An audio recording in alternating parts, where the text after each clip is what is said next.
कहानी की शुरुआत में 13 साल की लड़की लिली को दिखाया जाता है, जो हंगरी देश में रहती है। उसके माता पिता का डिवोर्स हो जाने के बाद उसका लगाव सबसे ज्यादा अपने कुत्ते हेगन से है। फिल्म की शुरुआत में हम लिली को एक पार्क में हेगन के साथ खेलते हुए देखते हैं। वह वहां अपनी मां के साथ आई थी। जल्द ही लिली की मां यूएसए शिफ्ट होने जा रही है, जिस वजह से अब लिली को हमेशा के लिए अपने पिता के साथ रहना पड़ेगा। डैनियल अपनी बेटी से तब से नहीं मिला था जब वह 3 साल की थी। वह लिली के साथ हेगन को देखकर खुश नहीं होता, क्योंकि वह छोटे फ्लैट में रहता था जहां पालतू जानवरों को रखने पर पाबंदी है। उसने अपनी बेटी का दिल रखने के लिए कुछ नहीं कहा।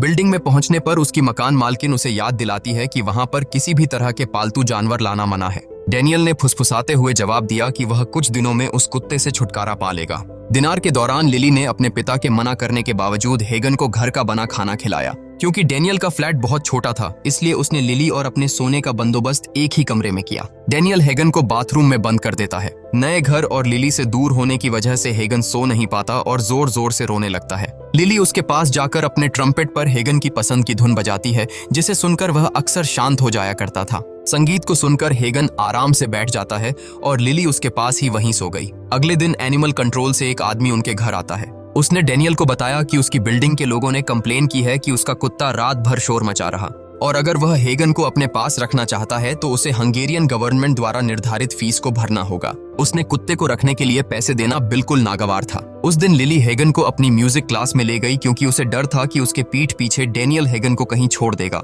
क्योंकि वहां भी पालतू जानवरों को लाना मना था, लिली हेगन को एक अलमारी में बंद कर देती है। अचानक से संगीत की तेज आवाज सुनकर हेगन डर गया और वहां से भाग निकला। लिली उसके पीछे जाने के लिए उठी, लेकिन उसके मास्टर ने उसे कुत्ते को छोड़कर संगीत पर ध्यान देने को कहा।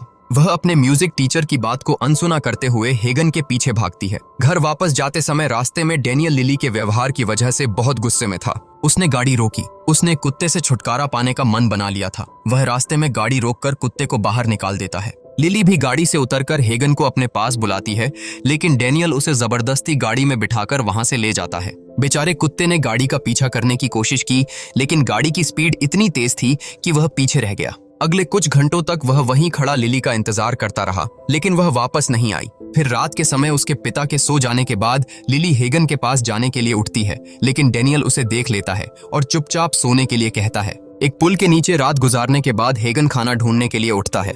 वह घूमता हुआ एक मीट की दुकान के बाहर पहुंचता है, जहां उसने लालसा भरी नजरों से अंदर रखे खाने को देखा। फिर उसकी नजर एक सफेद कुत्ते पर पड़ी, जो दुकान की पिछली तरफ जा रहा था। जैसे ही हेगन वहां पहुंचा, उसने देखा कि कई सारे कुत्ते मांस के बचे खुचे टुकड़ों को खा रहे थे, जो उसे देखकर भौंकने लगे। उनकी आवाज सुनकर दुकान का मालिक वहां आया और उन सभी को वहां से भगा दिया, लेकिन इंसानों पर भरोसा करने वाला हेगन नहीं भागा। इस पर कसाई को और गुस्सा आ गया। वह एक बड़े चाकू से हमला करने ही वाला था कि सफेद कुत्ते ने उसका ध्यान भटकाकर हेगन को बच निकलने का मौका दिया।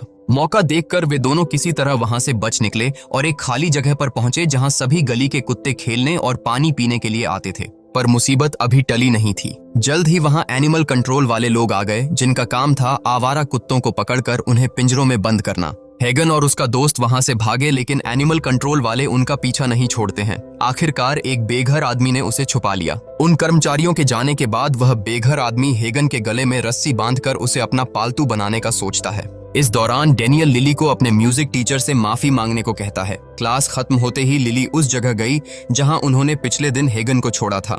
वह आसपास की सभी जगहों पर हेगन को ढूंढती है, लेकिन कोई फायदा नहीं होता। उसने जगह जगह पर हेगन के पोस्टर भी लगाए। रात के समय उस बेघर आदमी ने हेगन को एक डीलर को बेच दिया। अगले दिन स्लैश नाम का एक आदमी कुत्तों की लड़ाई की कंपटीशन के लिए एक कुत्ता खरीदने आया। डीलर ने उसे हेगन को खरीदने से मना किया, क्योंकि वह खूंखार कुत्ता नहीं है और लड़ाई के लिए सही नहीं रहेगा, लेकिन स्लैश ने इसके बावजूद उसे खरीद लिया।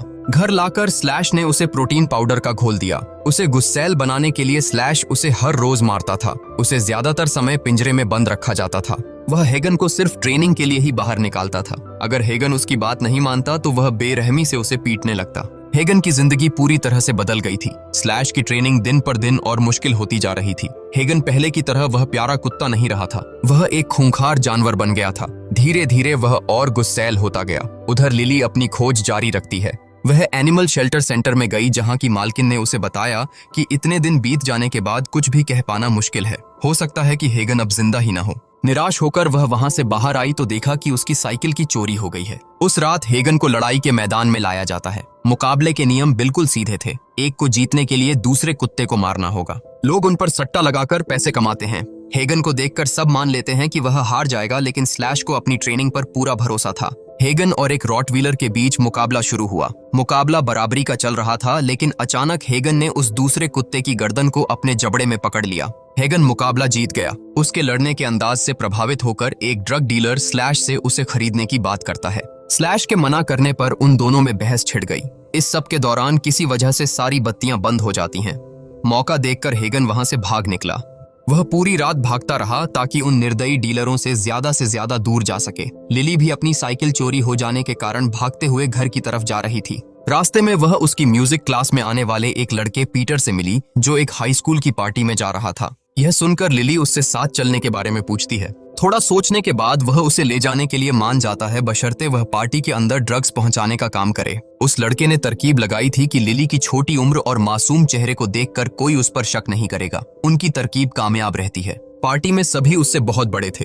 वह एक जगह बैठी सबको नाचते हुए देखती है। रात होते होते वह थक कर वहीं सो गई। अगली सुबह पुलिस उस पार्टी में रेड मारती है। लिली के पास ड्रग्स मिलने की वजह से उसे पुलिस स्टेशन ले जाया गया, लेकिन जब उसकी रिपोर्ट नेगेटिव आई तो पुलिस वालों ने उसे उसके पिता डेनियल के साथ जाने दिया। अपनी बेटी को देखकर डेनियल की आंखों से आंसू फूट पड़े। रात भर उसे लिली की चिंता खाए जा रही थी। उसे सही सलामत देखकर उसकी जान में जान आई। वह हेगन को उससे दूर करने के लिए माफी मांगता है और वादा करता है कि वह उसे एक दूसरा कुत्ता लाकर देगा। लिली ने अपने पिता को माफ कर दिया और दोनों खुशी खुशी घर लौट आए। हेगन अगले दिन फिर से उस खाली जगह पर पहुंचा जहां उसे उसका वह दोस्त सफेद कुत्ता मिला। वे एक साथ नदी किनारे खेल रहे थे कि एनिमल कंट्रोल वाले लोगों ने उन्हें पकड़कर एक डॉग शेल्टर सेंटर में भेज दिया। लड़ाई की वजह से हेगन को कई चोटें आई थीं, इसलिए वहां उसका उपचार किया गया। अंततः उसे कई सारे कुत्तों के साथ पिंजरे में डाल दिया गया। शेल्टर वालों ने उन सबको खाना दिया। जहां एक ओर सभी कुत्ते उस पर टूट पड़े, वहीं दूसरी ओर हेगन ने खाने की तरफ ध्यान नहीं दिया।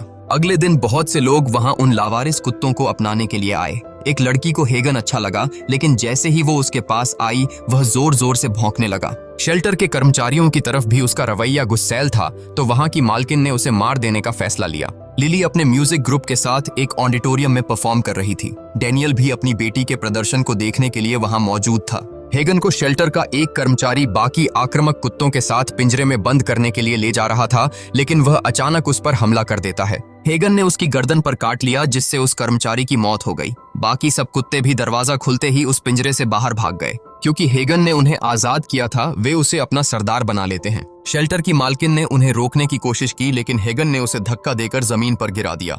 वे सभी वहां से भाग निकले। वे शहर में बेरोकटोक घूम रहे थे। शहर में हर तरफ हड़बड़ी मच गई, क्योंकि वे अपने रास्ते में आने वाले किसी भी इंसान पर हमला कर रहे थे। जल्द ही कई सारे कुत्ते उस ऑडिटोरियम में पहुंच गए जहां पर लिली परफॉर्म कर रही थी। उन्होंने हर तरफ से ऑडिटोरियम को घेर लिया। लिली को आशंका हुई कि हेगन भी उनके साथ है। पूरे शहर में लॉकडाउन लग गया था। वह अकेली सड़क पर साइकिल चलाती हुई हेगन को ढूंढ रही थी। कुछ देर बाद कुत्तों का एक झुंड उसके सामने आया। वह साइकिल से गिर पड़ी, लेकिन कुत्तों ने उसकी तरफ देखा भी नहीं। पता चलता है कि हेगन उन सभी इंसानों को ढूंढ रहा था जिन्होंने उसके साथ बदसलूकी की थी। उसने जल्द ही स्लैश को ढूंढा और सभी कुत्तों ने मिलकर उसके चीथड़े उड़ा दिए। जब लिली वहां पहुंची तो वे वहां से पहले ही जा चुके थे।